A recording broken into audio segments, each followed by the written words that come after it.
Bien.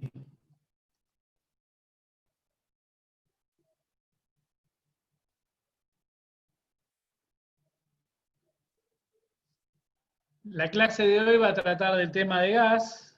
Nosotros vamos a realizar un proyecto, un trabajo práctico de la instalación de gas de un edificio y vamos a hablar todo sobre el tema. Este, la distribución de gas usted lo pueden tener de distintas maneras. Antiguamente, o hasta hace un tiempo, no muy lejano, el gas que venía por red era el gas manufacturado que provenía de la destilación de hulla. Era un gas de tipo tóxico. Hoy por hoy es lo que nosotros recibimos por las redes, es el gas natural. El gas natural es un gas inodoro y por eso se le adiciona a la fórmula que ustedes están viendo ahí, es el azufre, solamente para que pueda ser detectado y menos peligroso. Después tenemos, para cuando no tenemos el gas distribuido por la red, el gas licuado, que tiene distintos grados y el grado cambia en el tipo de gas y en el poder calorífico del gas. Y la cuarta forma en que podemos encontrar el gas, que es más que nada lo van a encontrar en chacras o en campos, en donde el gas, producto de la fermentación anaeróbica de los residuos orgánicos, muchas veces se utiliza para energizar, ya sea la chacra o el lugar en donde está emplazada este biodigestor. Aquí ven en el cuadro que les estoy poniendo al pie de la lámina, están los distintos tipos de gas que acabamos de mencionar, con las distintas densidades y el poder calorífico que tiene cada uno. El gas licuado tiene un mayor poder calorífico, pero presten atención a un temita que vamos a estar viendo más adelante que tiene cierta importancia, que es la densidad del gas. Cuando el gas es menor a 1 o mayor a 1 con respecto al aire, tiene distintas posibilidades de disponerse. Ya lo vamos a explicar más adelante. Pero acá tenemos que el gas que viene de red, en lo general, la densidad es menor a 1 kilo por metro cúbico, que sería menor que la densidad del aire. En las zonas sin redes, el gas se distribuye, como dijimos, a través de gas licuado a través de garrafas. Las garrafas más domiciliarias son las garrafitas de 10 kilos, que tal vez alguno esté más familiarizado. Después tenemos ya para consumos más importantes los cilindros. Y por último, los cepelines, que vienen en 1, 2, 3, 4 y hasta 7 metros cúbicos. La distribución de gas por redes, antiguamente, y en realidad en la actualidad, ¿no? El gas se distribuía en baja presión. Baja presión llamamos hasta los 0,02 kilos por centímetros cuadrados. Hoy por hoy las redes, si no se reemplazaron, se están reemplazando casi en su totalidad por redes de media presión, lo que nos permite tener un mayor consumo con diámetros menores. O sea que yo puedo llegar con mayor consumo a mayores lugares sin tener que hacer una instalación mucho más onerosa que implicaría colocar diámetros muy grandes para llegar con mi distribución en baja presión. Hoy tenemos distribución del gas en media y en alta presión también.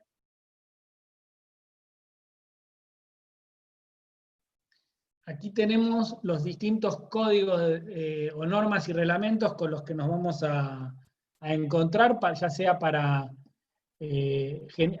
hacer o proyectar una instalación de gas. Tenemos el código de edificación del municipio, las disposiciones y normas mínimas para la ejecución de instalaciones de gas, del ENARGAS, la norma NAC-GAS, la NAC 200 de 1982, el viejo reglamento de gas también, y las normas IRAM para los materiales y accesorios. Van a ver que las cañerías muchas veces tienen que tener el sello con la que se instalan de aprobación de las normas IRAM como referencia. Dentro de las distintas partes de una instalación domiciliaria de gas, tenemos la cañería maestra, que es la cañería por la cual circula el gas en la red exterior, la planta de regulación de gas, la planta reguladora de gas que va siempre sobre línea oficial, con una llave para el acceso y el cierre del gas sobre la línea oficial por cualquier inconveniente que tenga dentro del edificio, o incluso para cancelar el servicio. La prolongación domiciliaria, que en sí es todo el tramo que va desde la red hasta la sala de medidores que tenemos acá ubicada dentro del edificio. Generalmente, cuando disponemos de una batería de medidores, se ubica dentro del edificio porque no podemos encontrar sobre el frente una sala para ubicar todos estos medidores, así que dentro del edificio, en una planta baja, a veces en un subsuelo, se dispone una sola sala de medición, y desde la sala de medición tenemos los montantes que terminan yendo de manera individual desde cada medidor a cada una de las unidades locativas que tenemos en nuestro proyecto. Después tenemos la instalación de los artefactos, cada uno con sus requisitos de ventilación, dependiendo del tipo de artefacto, que ya vamos a ver más adelante, y cómo terminan o cómo se dimensionan las ventilaciones.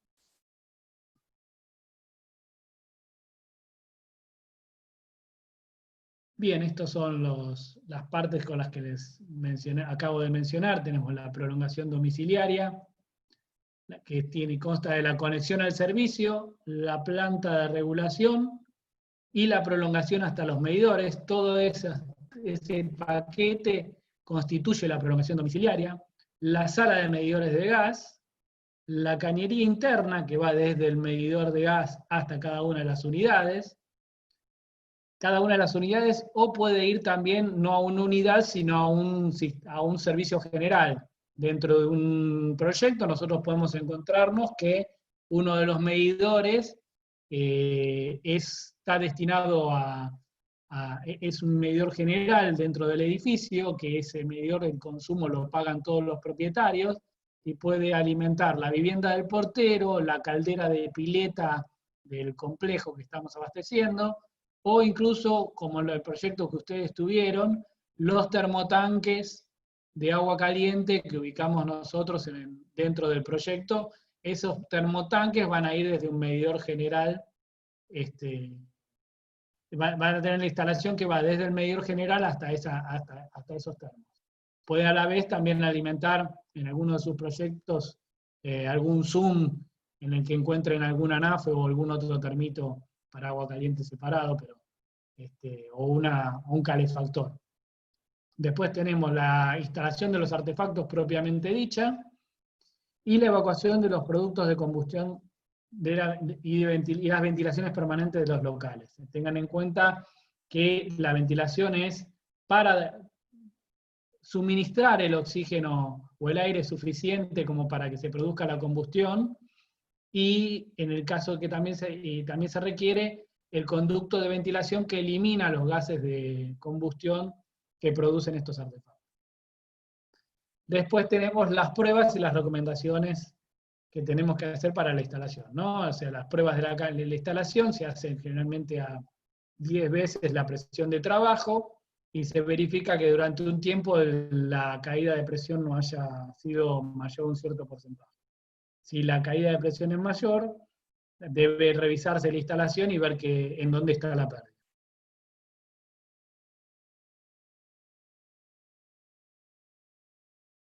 Bien, aquí dentro del esquema que habíamos visto anteriormente, esto es, digamos, es un zoom de lo que es la prolongación domiciliaria. La prolongación domiciliaria, nuestra intervención dentro de lo que es el proyecto desde la línea oficial hacia el interior, nosotros nos vamos a extender 20 centímetros por fuera de la línea oficial. Y vamos a dejar lo que se conoce como dobla, que aquí se los muestro, es esa vaina curva con el gripper y la llave esférica. Queda a una profundidad de unos 55 centímetros por debajo del nivel de piso, y a partir de ahí una vez que la instalación interna está aprobada, se solicita a la proveedora del servicio, llámese Metrogas, Gas One o Gas Camusi, depende del área donde se desarrolle o se ejecute este proyecto, vendrán y harán la conexión desde la cañería maestra hasta nuestra instalación interna, que va a ser a esta vaina que nosotros dejamos a unos 20 centímetros por fuera de la línea oficial. ¿Alguna duda, chicos? Bien.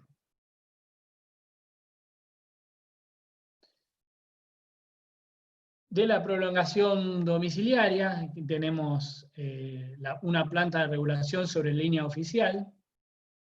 El detalle de la prolongación, acá tienen lo que vemos, que les estoy indicando acá con el mouse, es un regulador del cual regulamos la presión. Entiendan que dentro del domicilio, por una cuestión de seguridad, el gas se distribuye a baja presión. En todo caso, si hay una fuga, se puede detectar, uno puede sentir el olor y no va a salir un gran caudal por esa pérdida que inunde enseguida el ambiente y pueda generar un tema de seguridad o una explosión. Entonces el gas se regula y se pasa a baja presión, dependiendo de cómo venga, debería venir en media presión desde la red, se regula y desde ahí pasa al medidor.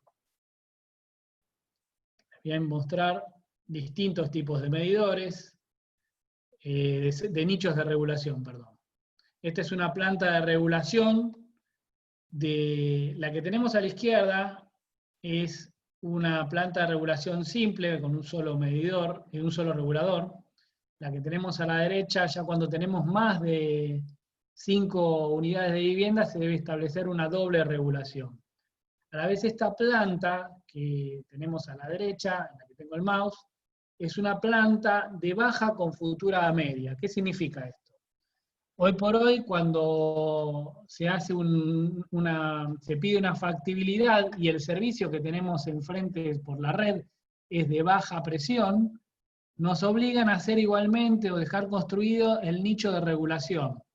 Dice, ¿para qué voy a regular si no tengo gas a media presión? Bueno, se deja el gas, se deja el nicho de regulación de media presión, porque a futuro se supone que la red, se están reemplazando todas las redes dentro de la ciudad, las pocas que quedan de baja presión, por redes de media presión. Y entonces ya el gas entraría en un principio por este caño que les estoy indicando con el mouse, en donde en el corte se ve así, en la vista entraría el gas en baja presión hacia el medidor, y a futuro esa se tapona o no se utiliza más, el gas empieza a entrar por el media presión, por la otra punta, pasa por los reguladores y sigue en baja presión hacia el medidor. O sea, se hace la nueva conexión a media presión, pasa por los reguladores, doble regulación en este caso, y de ahí va hacia el medidor.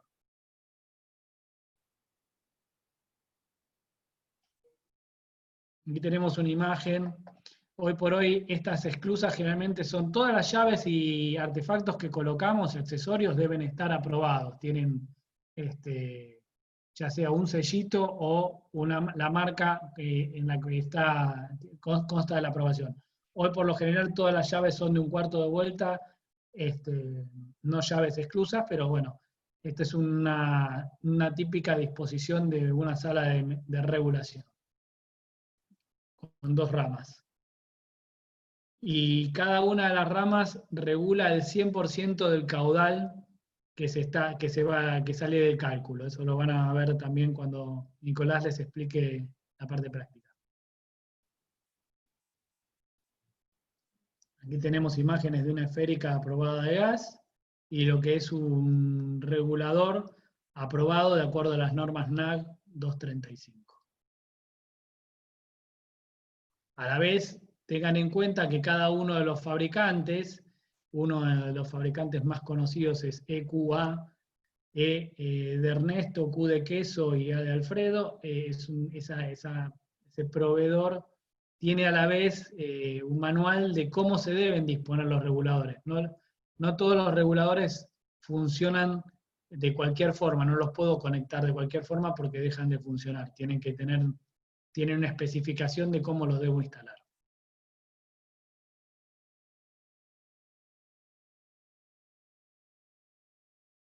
Bien. Desde el medidor individual al frente del edificio que podemos tener, que tenemos en la figura de la izquierda, acá tenemos regulación y medición, nicho A, podemos tener una batería de medidores, ¿está? Que se disponen hasta como máximo 4 barrales. Estos 4 barrales no me permiten, por más que yo tenga mayor altura en el edificio, en colocar medidores a mayor altura, porque sería casi imposible la lectura del medidor, ¿no? Ya acá llegamos a 2,20 m, el medidor más o menos tendría la lectura a los 2, al 1,90 m, 1,80 m de altura, como para que si yo pusiera una rama más, ya se me haría casi imposible, o tendría que tener en la instalación o algo que me permita subirme un banco, por lo cual no nos permiten tener mayor altura en los barrales, que esta es a veces alguna de las preguntas que nos hacen. O sea, como máximo podemos tener 4 barrales, que son estos caños que vemos acá en horizontal, y se separan cada uno 55 centímetros. Esta es una disposición de una batería de medidores. Y el que tenemos a la izquierda es para un nicho con regulación y medición dentro, como para una casa o para una unidad de vivienda en el frente del edificio.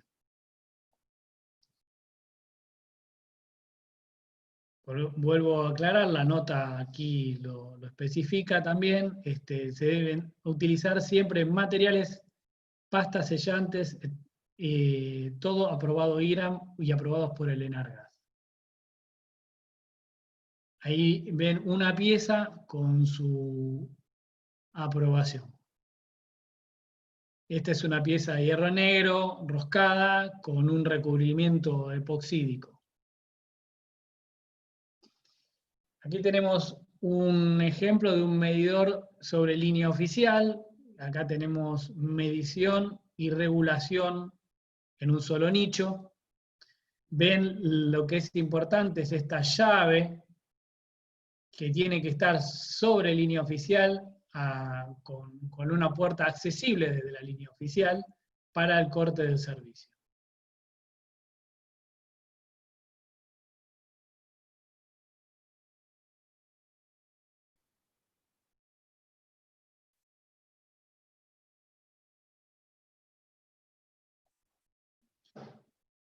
El nicho que vemos aquí a la izquierda es un servicio, las dimensiones que nos dan es de 40 centímetros por 60 centímetros, y en este nicho el servicio está dado por baja presión. El nicho de la derecha es un nicho de media presión, es un nicho de 45 por 65. El gas pasa por el regulador y después entra el medidor. Acá el gas entra directamente al medidor porque el gas era distribuido en baja presión. Las dimensiones de los nichos varían y es el espacio que ocupa el regulador, en este caso, lo que nos especifica mayores dimensiones para el nicho de regulación, para el nicho de medición y regulación. A su vez, el medidor no puede tocar ninguna superficie del nicho, debe quedar perfectamente nivelado.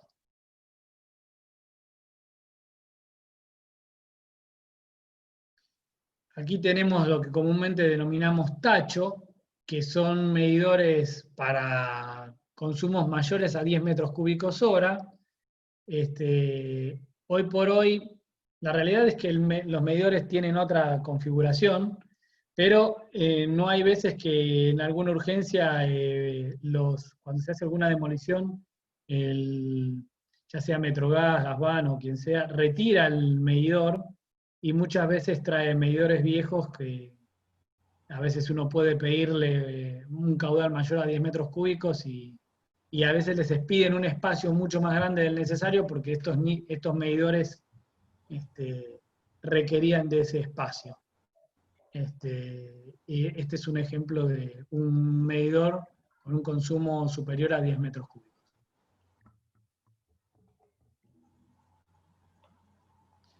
Tengan en cuenta también que las puertas de los nichos también tienen que estar aprobadas y tienen una ventilación que tiene que tener una sección mínima de 150 centímetros cuadrados.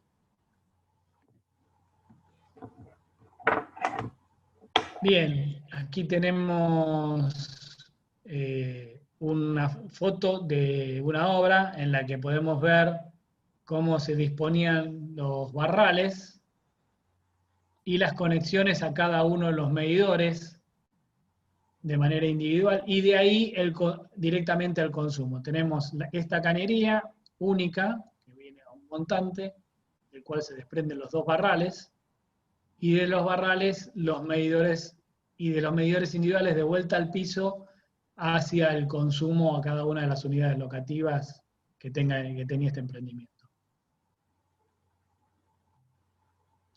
Tengan en cuenta que, a diferencia de otras instalaciones, uno de los temas más conflictivos con las instalaciones de gas es el pedido de inspecciones y su aprobación. Desde que nosotros hacemos la instalación, le transmitimos generalmente a nuestro matriculado que pida la inspección de la cañería, y el matriculado carga en el expediente, carga ya sea, ya les digo siempre, Metrogas, Gasban, carga el pedido de inspección, y el inspector tiene 72 horas para pasar e inspeccionar que la instalación sea correcta para autorizar el tapado de las cañerías. Entonces, hoy por hoy, como en las obras generalmente se están corriendo mucho, estos tiempos a veces generan retrasos, dolores de cabeza, y bueno, hay que tenerlos en cuenta en obra para que ustedes tengan con el gestor manejar de manera aceitada este procedimiento, ¿no? Una vez que terminaron de ejecutar la cañería, hacer que cargue el pedido de inspección para que empiece a transcurrir esos 72 horas, para que pase el inspector. En el caso de que el inspector no pase, uno ya igualmente ya podría tapar. Fíjense, acá tienen una grampa, y la grampa no puede estar en contacto el metal con la cañería, y por eso se pone una cañería plástica que evita el contacto de la grampa metálica con el plástico. ¿Cómo? ¿Alguna consulta? Con la cañería.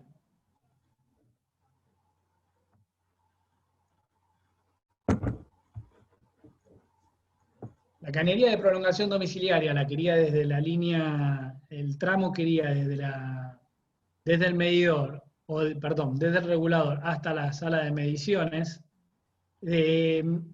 Antiguamente, en realidad, se le pedía a la cañería tener una pendiente de un 1%. El tema es que hoy el gas natural es un gas seco, y no tiene humedad. El gas que era de la destilación de hulla, ese gas venía con cierta humedad, se juntaba un poco de agua, y si uno no le daba pendiente a la cañería, en ese sifoncito había una rosca, se desenroscaba, se vaciaba, se sacaba el agua que quedaba acumulada, y porque se nos generaba una obstrucción y no teníamos agua, no teníamos el gas en el artefacto. Hoy el gas es seco, así que esta pendiente no nos la están requiriendo en la obra, pero en el reglamento figura. Después la cañería no puede pasar por dormitorios ni ambientes habitables, y si tiene que pasar por una cocina o locales comerciales hay que solicitar una autorización. Ya en la sala de medidores tenemos esta disposición, que este gráfico está es eterno y está desde el viejo reglamento de gas. Nos dispone que los medidores deben estar, los barrales deben estar separados 55 centímetros entre sí. Los medidores deben separarse 38 centímetros y medio, acá falta la cuota, pero no, acá está, 38 centímetros y medio. y 22 centímetros el eje del barral respecto de la pared en la que está adosado. Ahí tenemos una llave, que es de llave esférica, que también se llama llave candado, en la cual por falta de pago, porque algún propietario a veces hace alguna denuncia en Metrogas y dice que tiene algún olor, lo primero que vienen es ponerle un precinto en el candado y clausurarles el servicio hasta que un matriculado se los vuelva a habilitar.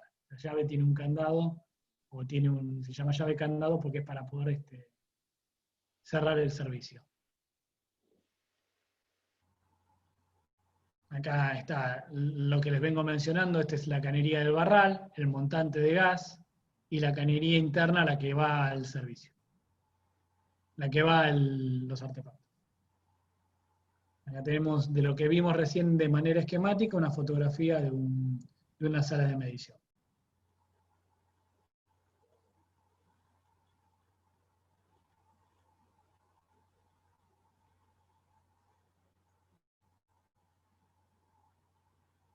Antiguamente, y esta nota es para resaltar, porque puede ser que en algún edificio ustedes encuentren medidores por piso. La realidad es que el medidor por piso hace una instalación en global mucho más económica que concentrar todas las... Lo van a ver cuando ejecuten el proyecto, porque van a ver la cantidad de caños que se le van a generar dentro del edificio.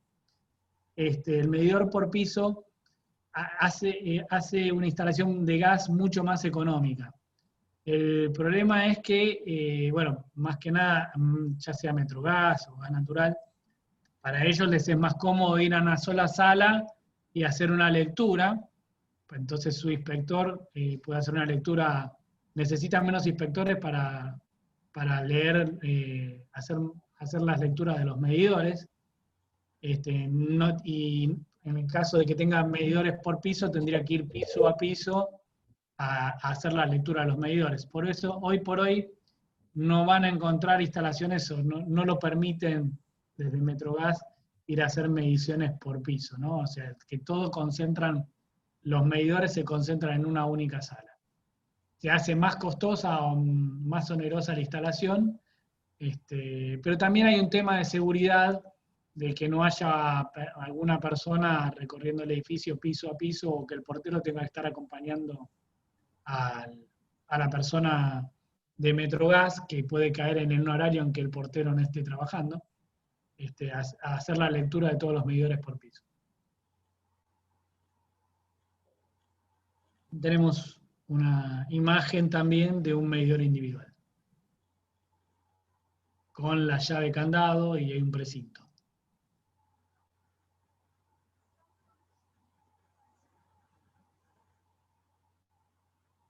Bien, este es un esquema de las dimensiones mínimas que debe contar esta sala. Un ancho mínimo de 1 metro, una ventilación inferior y una ventilación superior de 20 por 40. El interruptor debe ser de luz, está ubicado en el exterior. El artefacto de luz tiene que ser antiexplosivo. Y el recinto debe contar con una puerta incombustible. Aquí tenemos cuando el recinto debe tener una antecámara. Depende de dónde esté instalado, puede tener antecámara o no.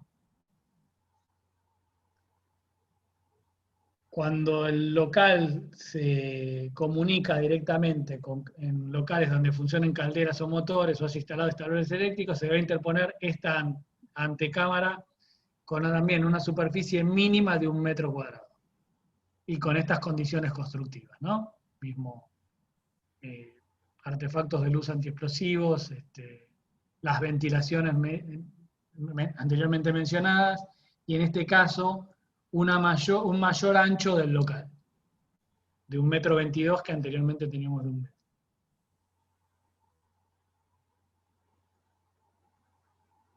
Bien, acá tenemos una vista de materiales. La cañería más común hasta hace un tiempo era cañería de hierro negro roscado con recubrimiento de epoxi. Hoy de a poco empezaron a aparecer y a tomar el mercado las cañerías plásticas. No todas las cañerías plásticas termofusionables están aprobadas. Hay dos empresas, principalmente Dema y Saladillo, que tienen cañerías de gas aprobadas. Todos los años o van cada vez tomando más el mercado. ¿A qué me refiero? A que hasta hace un tiempo llegaban hasta un cierto diámetro, primero salieron hasta 1,25 pulgadas, después se extendieron hasta 2 pulgadas, y hoy creo que llegan a las 2,5 pulgadas, no creo que llegan, creo que a 3 no hay, y en 4 tampoco. Creo que el diámetro máximo que podemos encontrar en plástico para termofusión aprobado para cañerías de gas es de 2,5 pulgadas. Después tenemos las cañerías de hierro zincado. Tampoco van a encontrar cañerías de más de 4 pulgadas en hierro negro ya de fábrica con recubrimiento epoxi. Son cañerías de hierro negro y que deben pintarse después con pintura epoxi en obra. Así que tengan en cuenta esto también. Las cañerías también, ahora vamos a ver también los métodos de unión. Acá tenemos un ejemplo que yo les menciono de cómo las cañerías, estas cañerías que corren por piso, están listas como para ser aprobadas y en cualquier momento pedir una inspección para que puedan ser tapadas y avanzar con la obra, el revoque y tapar la cañería, ¿no?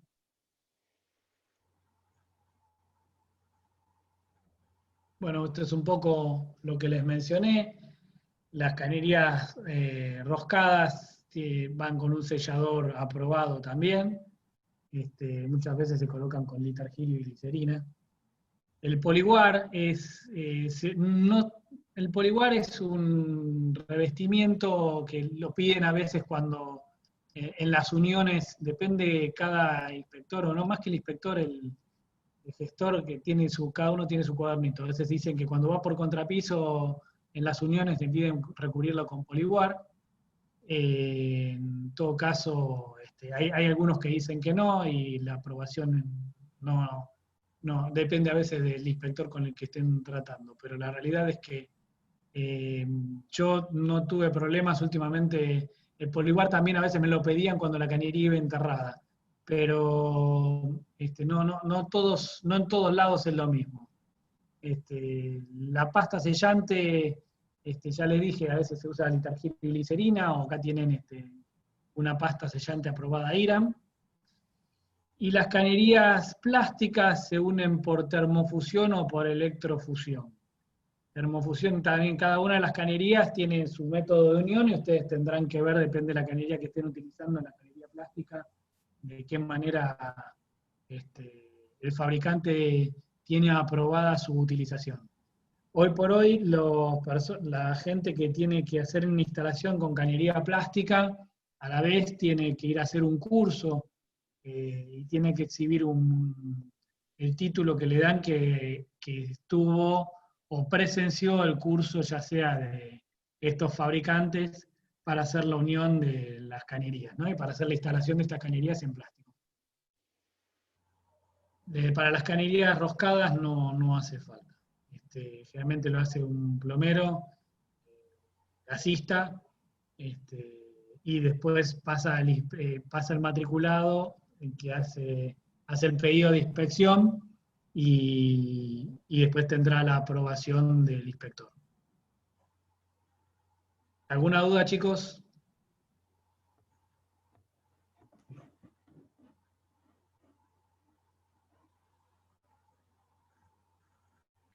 Las cañerías que van desde el medidor hasta las unidades en las que están los artefactos, que va a abastecer de gas, desde ese medidor a la unidad que le corresponda, van siempre por espacios comunes, hasta que llega a la unidad. Cuando llega a la unidad puede, ya en ese punto, se dirige directamente y lo más rápidamente, o con los recorridos más cortos y directos, hacia los artefactos. Acá tenemos ya la instalación de una cañería interna alimentando lo que podría ser un calefón o un...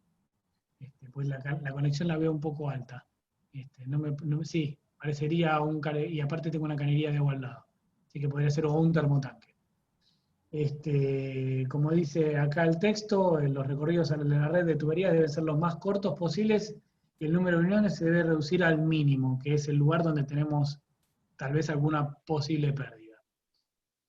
Queda prohibido el tendido de tuberías atravesando chimeneas, hogares, recintos, parece algo obvio, pero lo recalcamos. No se permite la instalación de tuberías descubiertas a nivel de piso por espacios transitables, por una cuestión de que pueden ser golpeadas y después tener una rotura y bueno, las consecuentes pérdidas. Y el tendido de la cañería interna que atraviese propiedades que no sean las mismas que va a abastecer. No puedo pasar por la unidad A para llegar a la unidad B con una cañería. Yo tengo que pasar siempre por un área común. Voy a ir, si supongamos que tenemos una planta baja, desde la planta baja donde tengo la sala de medidores, me dirigiré a un pleno siempre yendo por áreas comunes. El ascenso lo haré por un pleno que es común al edificio. Me desplazaré después por un palier y entraré a cada una de las unidades con la cañería correspondiente. No puedo pasar por otra unidad con una cañería que va a abastecer la unidad A, no puedo pasar por la unidad B, para hacer un ejemplo. Los tipos de artefactos. Tenemos las instalaciones de artefactos, tenemos artefactos de cámara abierta y de cámara estanca. De cámara abierta tenemos este ejemplo, acá se produce la toma del aire y la salida de los gases producto de la combustión en una cámara abierta. Acá la entrada de aire es abierta y tenemos la salida de los gases de combustión a través de un conducto que se lleva a los 4 vientos. O sea, para que los gases de la combustión sean dispuestos no dentro del ambiente, sino ya al aire libre, y son gases que tienen una menor densidad que la del aire, y esos mismos gases se eliminan o ascienden de manera natural. Después tenemos los equipos de tiro balanceado, donde ya la entrada de aire y la salida de los gases de combustión se producen desde el exterior. No toma aire desde el ambiente interno para producir la combustión, sino el aire lo está tomando desde el exterior. Una pregunta, perdón. Sí. ¿Los dos primeros son de cámara abierta, entonces? Sí. Gracias. Primero tomo el aire desde el ambiente y lo elimino hacia el exterior. Perdón, el primero lo tomo desde el ambiente y lo elimino en el ambiente. ¿Está? El segundo puede ser una estufita común, cámara abierta. Y después acá tenemos esto puede ser un calefón o un termotanque. Tengo la toma del aire lo hago desde el ambiente cocina, supongamos, y la evacuación de gases lo llevo al exterior. Y acá tengo la entrada de aire desde el ambiente, desde el exterior y la salida de gases al exterior.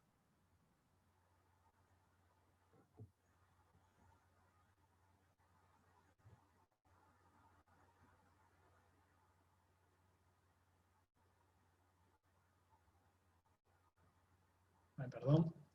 Aquí tenemos una llave de paso de gas, típica de las que van a encontrar generalmente cerca de una cocina. Ahora vamos a ver cómo se instalan estas llavecitas de gas. Por ejemplo, en una cocina, ¿no? Les vamos a dar el ejemplo. Como vimos, son de cámara abierta y cámara estanca, ¿no? Como estábamos viendo los artefactos anteriores. Acá tenemos una llave de paso de cada artefacto debe llevar una llave de paso a no más de 1 metro de cada uno de los artefactos para disponer del cierre. Y la llave de paso no se puede ubicar. Aparte, además de no estar más alejada más de 1 metro, salvo que el proyecto me lo impida y tenga que pedir algún permiso especial, a veces en cocinas de restaurantes donde tengo una isla con varios artefactos, tal vez en una pared un poco más alejada de 1 metro puedo colocar las llaves de cierre. pero por lo general en cada proyecto debo tener mi llave de gas a no más de 1 metro de cada artefacto. Acá tenemos una conexión rígida al artefacto desde la llave de paso de gas. Ahí ven lo que se llama una unión doble para poder desarmar y desconectar después el artefacto. Esto sería una unión doble. Acá tenemos una imagen más linda de lo que es la unión doble. Después podemos tener también una conexión flexible. Acá esta es una conexión flexible de cobre. Ya sea de cobre o aluminio, tiene que tener longitud no mayor de 50 centímetros.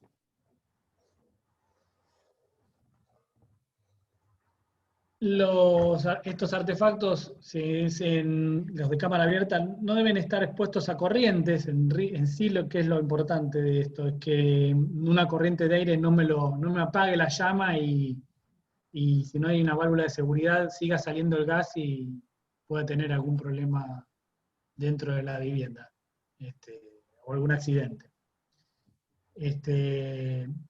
Los artefactos de cámara abierta están prohibidos en baños, dormitorios o en sus pasillos.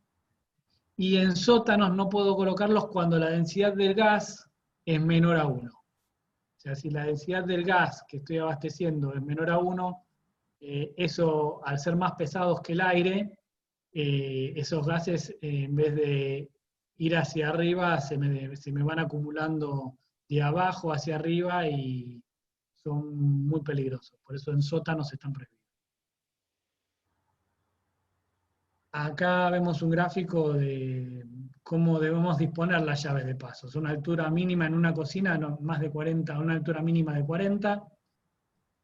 Y yo por lo general directamente no las conozco sobre cocina, siempre las colocamos a un costado para no tener ningún problema. O sea, sobre el lateral a unos 20 centímetros, de unos 20 a 40 centímetros de la cocina.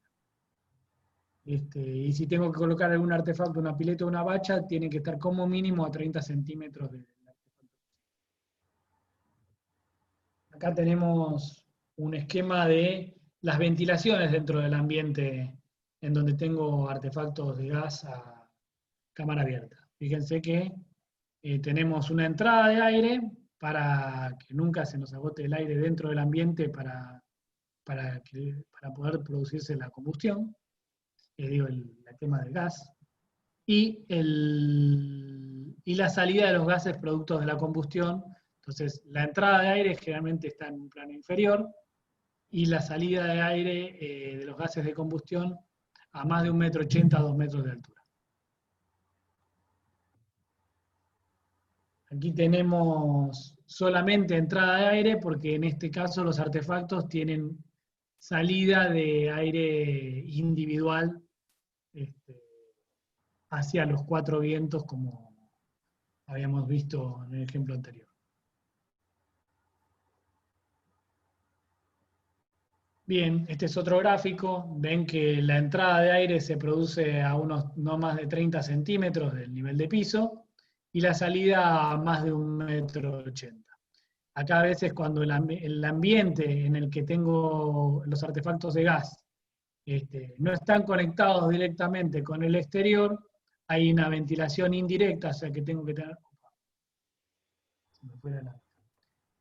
que tener una doble abertura para producir la entrada de aire desde el exterior a este ambiente. Esto tiene que estar permanentemente abiertos, o sea, tengo que tener una abertura de aire en esta pared, y en esta pared, y a la vez en esta pared, para poder tener el aire necesario para producir la combustión de los gases, para que pueda tener en este ambiente el aire suficiente.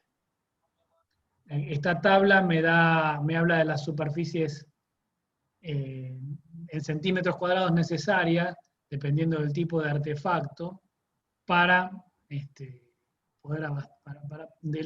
tener de las ventilaciones. O sea, la superficie en centímetros cuadrados que tienen que tener las rejas para aportar el aire necesario suficiente para que se genere la combustión.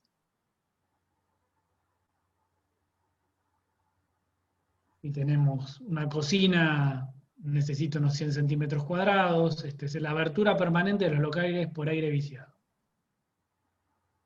Otros locales 50 a 150 centímetros cuadrados, esto van a ir cuando ustedes tengan que hacer el trabajo práctico, van a ir a estas tablitas y van a ver qué sección tienen que dejar, indicando en el proyecto la abertura de la reja o la reja que con la apertura suficiente como para poder tener la entrada de aire a ese ambiente y tener los gases de combustión. Y poder tener el aire suficiente para que se produzca.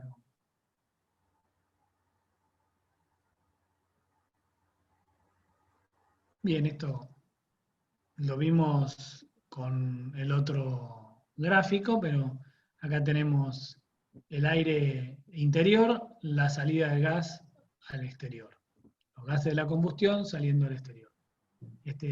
Acá tenemos de cámara abierta, que me habías preguntado antes, y esto es un artefacto de cámara estanca, más comúnmente de tiro balanceado, en donde el aire ingresa desde el exterior, se produce la combustión, la quema del gas y la salida de los gases también hacia el exterior.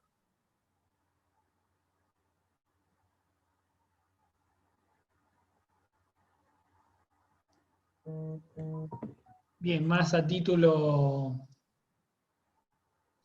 informativo, hoy por hoy este tipo de conductos colectivos no se encuentran ni prácticamente no los aprueban, y les voy a explicar. Igualmente están en el reglamento, lo podemos encontrar en alguna obra en la que les tengan que hacer alguna inspección ustedes.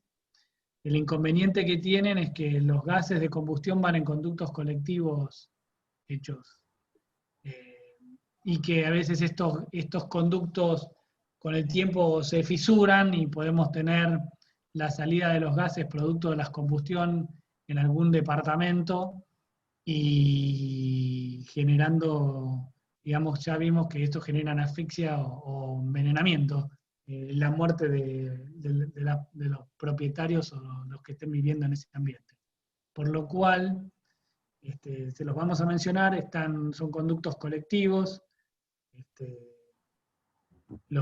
tienen un remate del tipo Espiro, o sea, estas ventilaciones también son muy particulares, no son fáciles de conseguir hoy por hoy.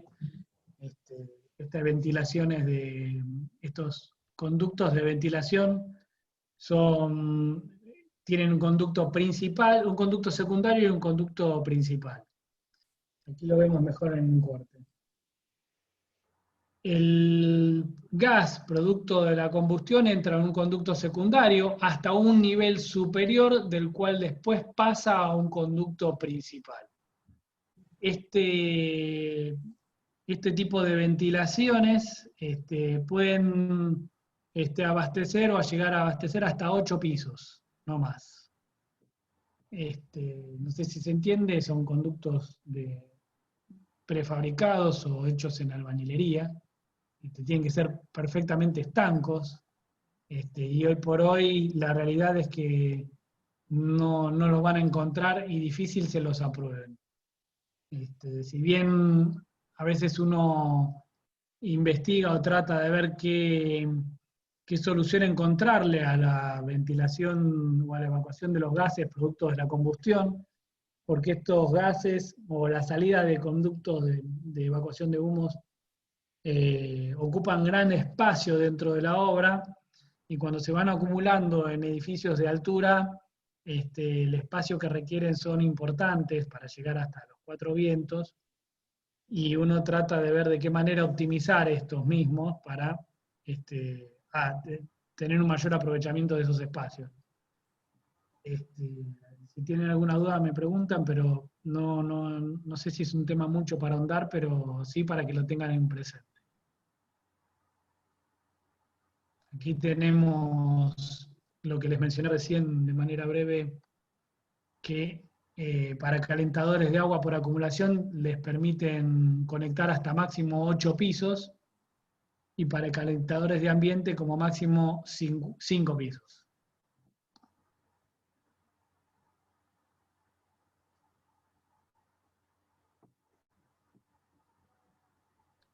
Pruebas y recomendaciones para las cañerías. Bien. Generalmente las pruebas de las cañerías se hacen a 10 veces la presión de trabajo. Eso significa que si nosotros distribuimos a 20 gramos, se hace a 200 gramos. Y se tiene que tener, y no tiene que producirse una caída de presión, depende del inspector. A veces en capital no se pide inspección no se pide la prueba de hermeticidad. No se solicita esa prueba. No se solicita esa prueba. En provincia sí.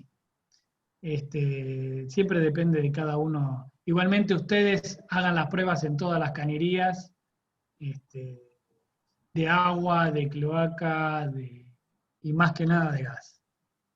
Generalmente con 15 minutos, si no se produce ningún tipo de caída, no va a haber ningún problema. Y aparte están probando a 10 veces la presión de trabajo. La cañería está más decir de que puede soportarle 10 o 20 veces la presión de trabajo, porque la presión con la que se distribuye el gas es mínima. Después también se prueban los artefactos. En realidad el artefacto debe venir aprobado y probado desde fábrica. Las ventilaciones y el servicio.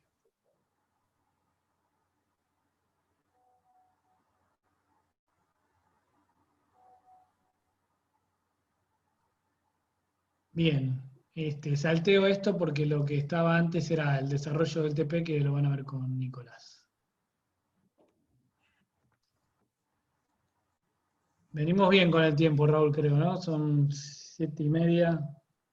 Para que dé Nico la clase, estamos bien. Gas licuado.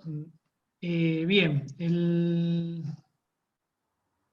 como vimos en un principio, la distribución del gas envasado generalmente se hace en garrafas de 10 kilos, ya para instalaciones más chicas. Ya cuando la instalación es un poco más importante, pasamos a cilindros de 30 o 45 kilos. Y para instalaciones de mayor importancia, incluso industrias, la distribución se hace a través de los cepelines.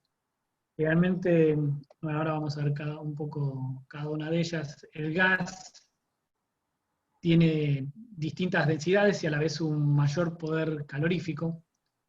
El gas del tipo 1 tiene una densidad de 1,52, y el gas el G3 de grado 3 tiene una densidad de 1,9 kg. Esto, como vimos, cuando la densidad es mayor a 1 no puede disponerse en sótanos.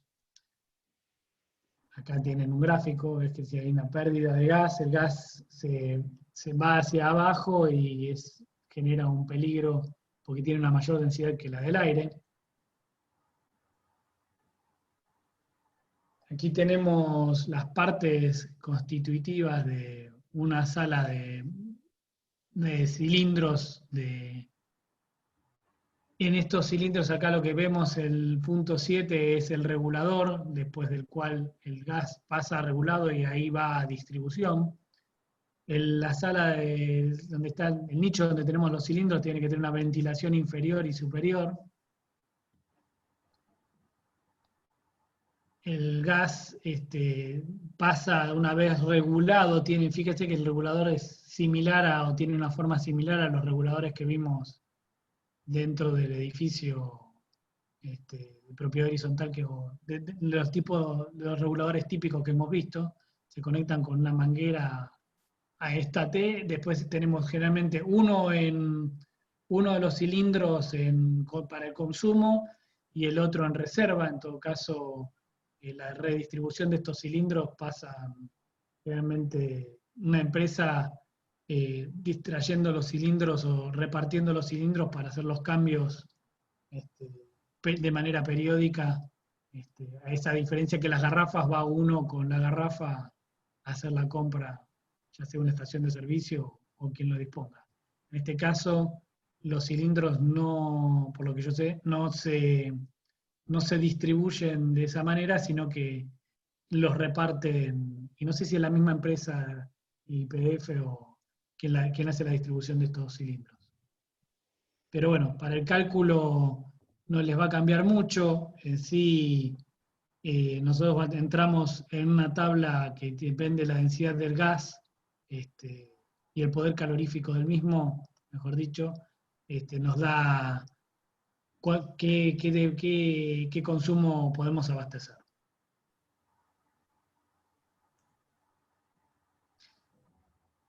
Bueno, esto se los había mencionado, compuesta por dos cilindros, uno en uso y otro en reserva, con válvula de seguridad, el regulador de presión, vuelvo al gráfico anterior, uno en uso y otro en reserva, el regulador de presión,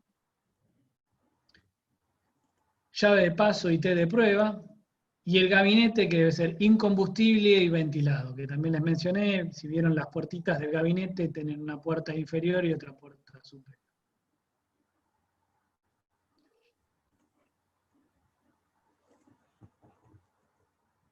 ¿Alguna consulta, chicos?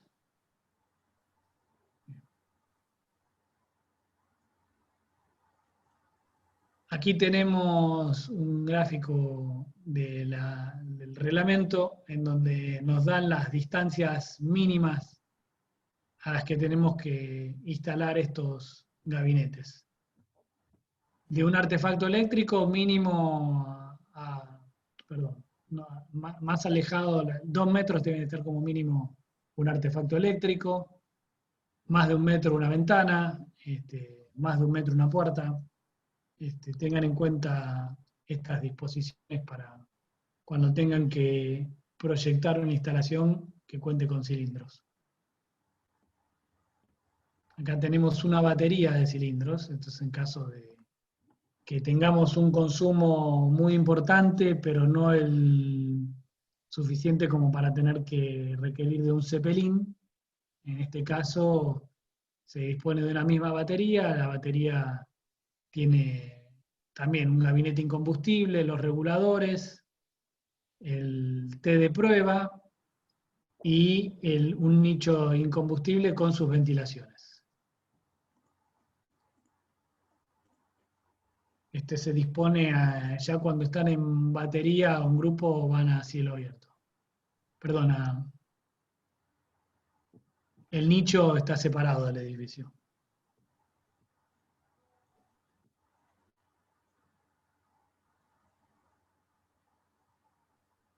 Acá tenemos la simultaneidad de uso, 2 funcionando, 2 en reserva, en total 4, las distancias mínimas a las aberturas, en esta tabla ven las distancias mínimas a las aberturas y fuegos abiertos en los edificios en metros. Esta tabla les da cómo deben disponer de una batería de cilindros en caso de que no tengamos el gas a través de redes y las distancias mínimas a las que deben ubicarse esta batería dependiendo de la cantidad de cilindros que vayamos a tener en nuestro proyecto.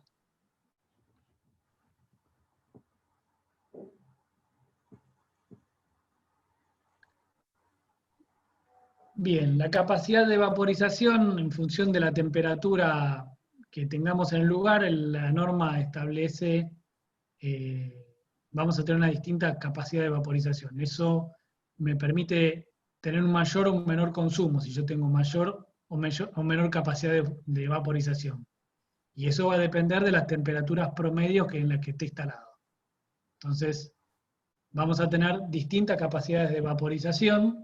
A más frío, aquí tenemos una tabla en la que depende de dónde nos ubiquemos, el reglamento establece las temperaturas mínimas y la humedad relativa para poder nosotros hacer nuestro proyecto.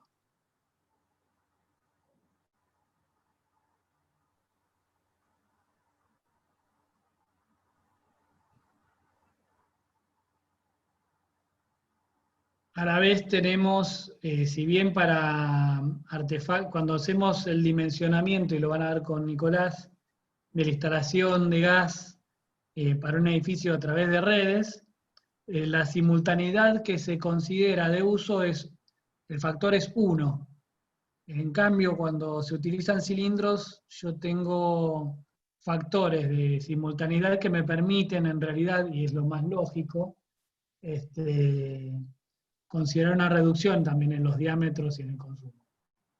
Es muy difícil que nos encontremos en una instalación funcionando en un 100%. La instalación de gas, estamos obligados, por lo que establece la norma, a dimensionarla con un factor de simultaneidad de 1.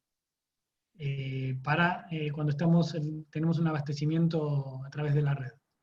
En este caso, tenemos distintos factores de simultaneidad dependiendo de los artefactos.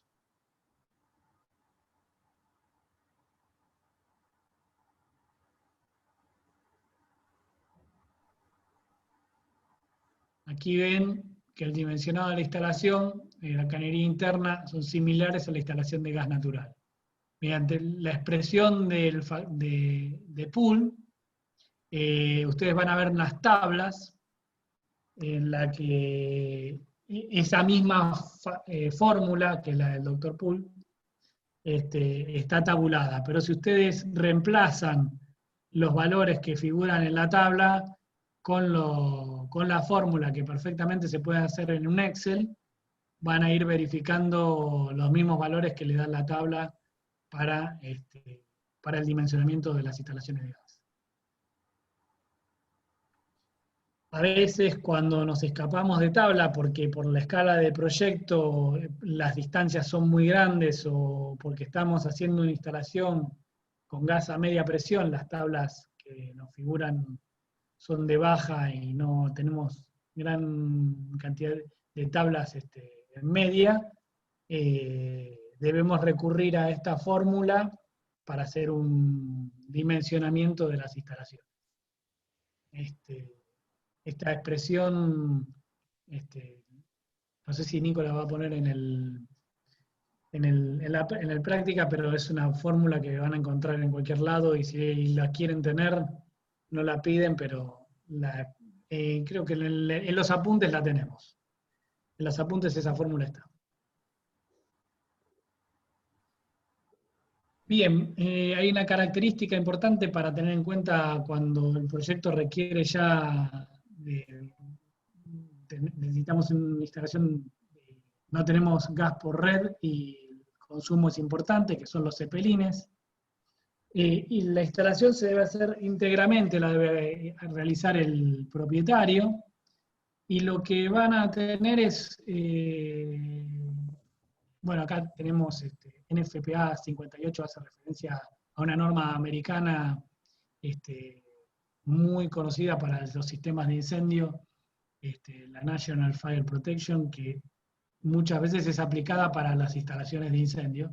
Acá en gas están evaluando copiar parte de esta norma porque son muy, muy buenas y muy detalladas y muy evolucionadas como para poder ponerlas en la práctica. Acá marca bien que está en estudio.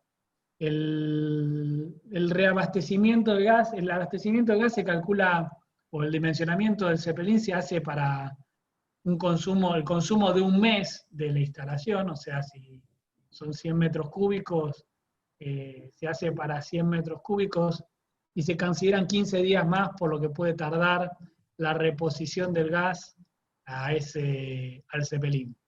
Viene la empresa YPF en este caso y nos reabastece el Zeppelin con el gas en estado líquido para que nosotros podamos tener de vuelta el gas disponible para consumo. Entonces van a ver que el apunte también lo tienen. No vamos a hacer esto en el trabajo práctico, pero porque el gas que está considerado para el TP es el gas por red, pero el dimensionamiento de gas se hace para unos 45 días, el dimensionamiento del Zeppelin. Profe, una pregunta, perdón. El dimensionamiento que vimos antes también era para Zeppelin, ¿no? No, el anterior que viste es para los cilindros. Ah, solo para cilindros. Bien, gracias. Tenés cilindros, el dimensionamiento, a ver, no te cambian, vos vas a tener el tipo, ¿qué es lo que es? ¿Cómo es tu cálculo? Vos tenés el tipo de gas que vas a tener almacenado en el cilindro, tiene un poder calorífico, y dependiendo de eso, vos vas a hacer tu dimensionamiento hacia la instalación. O sea, depende, ahora vas a ver con Nicolás cómo se dimensiona la red, lo único que te cambia es la densidad y el poder calorífico. El poder calorífico del gas para redes de 9.300, 9.100 kilocalorías por metro cúbico. Estos son de 22.000 a 20.000, dependiendo del tipo de gas. ¿Se entendió? Entonces, vos, dependiendo, a ver, dependiendo del tipo de gas, es como vos vas a dimensionar cuáles son tus requerimientos en los diámetros de la cañería. ¿Qué caudal vas a estar llevando? ¿Se entiende? Pero lo que te está cambiando acá es cómo disponés de cada uno, ya sea si son cilindros, cómo los tenés que disponer, si si es un cepelín, cómo lo estás disponiendo. Después el dimensionamiento desde el cepelín o desde los cilindros, o incluso desde la garrafa, hacia el artefacto de consumo, depende del poder calorífico del gas, y vos vas a ver qué caudal necesitas llevar para el artefacto que estás abasteciendo. ¿Se entendió? Tal vez te va a quedar un poco más claro cuando hagas ahora el trabajo práctico, porque lo van a ver con tablas y van a ver cómo es el dimensionamiento, pero no es complejo. Y acá termina la presentación, Profe, Raúl. una consulta. Sí, Todo lo de cilindros, cepelines y garrafa es para zonas sin red, ¿o no? sin red.